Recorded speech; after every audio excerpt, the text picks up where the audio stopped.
Week 1 is officially behind us, and as we shift our focus towards Week 2, I have some last-minute waiver wire additions for you to either play this weekend or stash for the long haul. But if you like fantasy football, this might be the channel for you. I've been dropping 2 fantasy football videos a week for the last 6 or 7 months, as well as some other stuff here on the channel. So if you enjoyed any point, all we ask for is that you support us down below on the road to 1,000 subs. But without further ado, this is the Anomaly Podcast. It's Owen. Let's take a look at some Week 1 fantasy MVPs before we hit the waiver wire. Starting here with the Fantasy Player of the Week, it is Tyreek Hill. Of course, no shocker here. When you put up 11 receptions for 215 yards, 2 touchdowns, and you amass 44.5 fantasy points, you're no doubt the Fantasy Player of the Week. Now, I do want to say, I don't want to go necessarily the highest score every single week. That's not the goal of the Fantasy Player of the Week. That it might be the third receiver that, okay, Mark Andrews got hurt, you had to throw Isaiah Likely in, and he pops off for 30 points. It's going to be guys like that, where they're kind of, they're not the star players, but they're guys that can win you weeks. And this week, it just so happened that Tyreek was so dominant, he took home the Week 1 award. But some other candidates, like I mentioned, Tua, in his return to football, he put up 28 fantasy points. He was the number 1 quarterback. Tua had an amazing day there, of course, throwing to Tyreek Hill. Brandon Ayuk, another guy who's the number 2 wide receiver on the week. He put up like 35 points, 8 receptions, 130 yards, 2 touchdowns. Amazing day. The Cowboys defense put up like 37 points. They were the number 2 overall scorer on the week. Of course, I had to throw them in there. They won a lot of games this week for fantasy managers. And then Calvin Ridley. In his return to football, I think he was like the wide receiver 5 or 6. But it was just the fact that we had to bank on him. We had to take a risk on Calvin Ridley that we didn't know he was going to be his all-pro version that we saw in Atlanta. And he came out, had an amazing day, and he looks like a all-pro wide receiver yet again here in the NFL. Calvin Ridley should be amazing this year. Now, on the flip side, we have the worst fantasy players of the week. The worst player of the week, to me, in my opinion, was T. Higgins, strictly because he was a third-round selection in your drafts. You drafted this guy like, hey, he's in a high-powered offense with Joe Burrow. He should catch a lot of passes in a contract year. But he put up a very star-studded 8 targets, 0 receptions, 0 yards, 0 fantasy points. He absolutely killed it. I guess in a bad way, though. But some other honorable mentions for the worst fantasy players of the week. We had guys like Joe Burrow, Najee Harris, Drake London, Chigoziem Okonkwo, which those 2 guys at the bottom, they put up 3 total targets for 0 fantasy points. Absolutely atrocious. But Najee Harris only 5 points, Joe Burrow only 3 points. These are guys that you draft highly in your drafts, and you expect them to produce from day one. These guys did not meet the mark. Some other guys are like Lamar Jackson, Isaiah Likely, which I mentioned earlier, and like Antonio Gibson. I know he struggled this week. Those are just some guys that this week couldn't put it together, and our fantasy team struggled because of it. But moving over here to the Week 2 waiver wires, as Week 1's officially behind us. My quarterback pickup of the week is going to be Jordan Love. If you follow this channel at any point, you know I'm a big Jordan Love guy here, not only in fantasy, but just for NFL football, right? In real life football going forward. This is a guy that put up 29 fantasy points a game or last week. He is the real deal. He looks super confident, and he was also aggressive with the ball at times. And that is with missing his best option, his best receiving threat there in Christian Watson. He's going to need a big game here in Week 2 in Atlanta. So if you're in a hole, right? Maybe if you had Aaron Rodgers, and coincidentally, maybe you can go grab Jordan Love, the guy who replaced him in Green Bay, and he could replace him for your fantasy team. So if you're in a hole early, go ahead and pick up a Jordan Love here. I think this is an offense that's going to run spread a lot this year, a lot of 5 wide like they showed in Week 1, and he should flourish in an offense like that is going to have to put up a lot of points. But that is my quarterback pickup of the week. Big fan of Jordan Love, and he should only continue to improve here in 2023. Some other guys, though, Derek Carr, Matt Stafford, Mac Jones, who looked back to his Pro Bowl self, Sam Howell, who was very impressive. All the hype around him was indeed right. And Baker Mayfield with a bit of a resurgence there in Tampa Bay. And again, use your brain here. Baker, don't pick him up and start him in a 10-12 league, or 10-man league or 12-team league. go ahead, this is for your deeper leagues, your 14, your 16 teamers that have deep rosters, or your super flex leagues. Baker Mayfield is a guy that I would pick up in those cases. But of course, the other guys, you can make the case that you could start here in week 2. But Derek Carr is definitely the top option there, as he had an okay game in week 1, but he should only improve going forward. At the running back position, we have guys like Ken Gainwell. Again, you see his number. He's owned in 47% of leagues, and it's not likely that he's going to be on the waivers in your league. However, if he is, go ahead and snatch him up. This is a guy that was kind of the number 1 in Philly's run-heavy offense last week. Gainwell had more snaps and more work than DeAndre Swift in week 1. And then Rashad Penny, a guy who had some hype in the offseason for Philly, he was just a healthy scratch. So Ken Gainwell seems like to be the number 1 running back in this offense. All the reports behind it throughout the offseason seem to be true.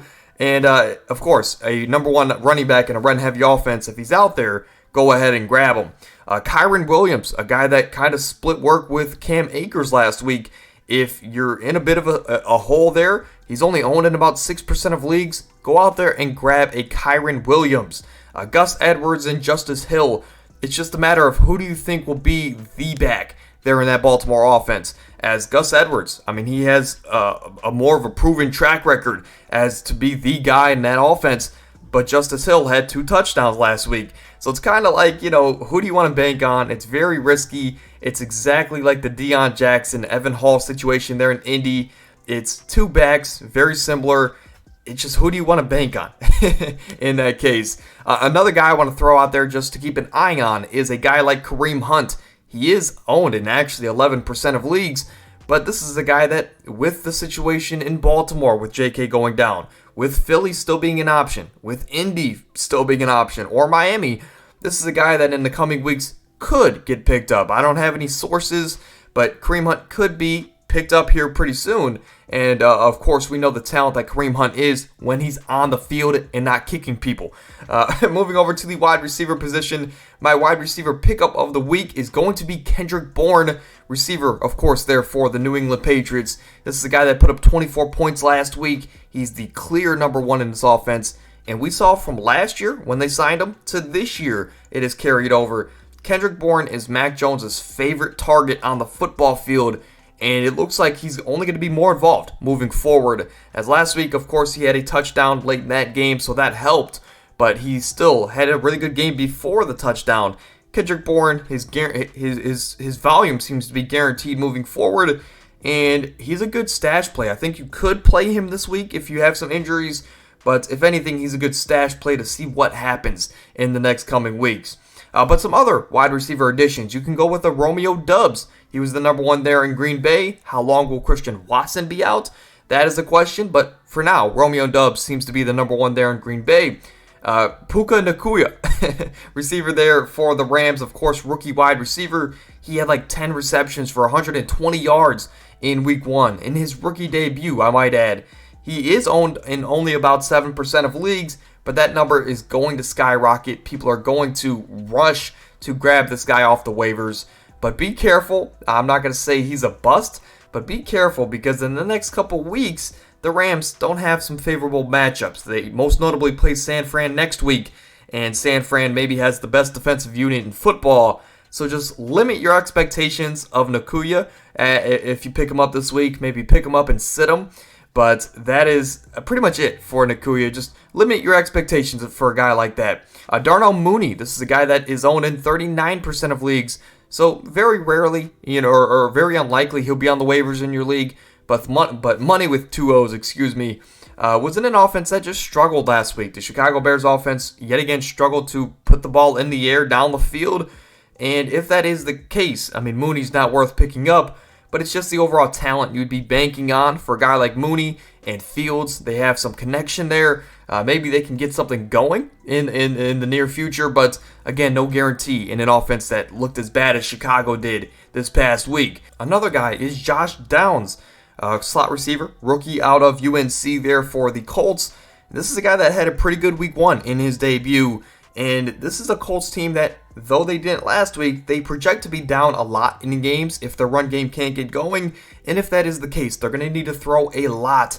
And Anthony Richardson, he's not the most accurate at times, so the easier throws for him are going to be the slot receivers, the tight ends, and Josh Downs is the slot receiver there for Indy. So it is, again, it's for your deeper leagues, your 14, 16 teamer leagues, but that's a guy you might want to take just to stash for the long haul, or if you have like 8 to 9 bench spots, why not take a shot on a guy like Josh Downs? At least pick him up for 2 or 3 weeks, see if he does anything, and then cut him. I mean, it's not that big of a deal.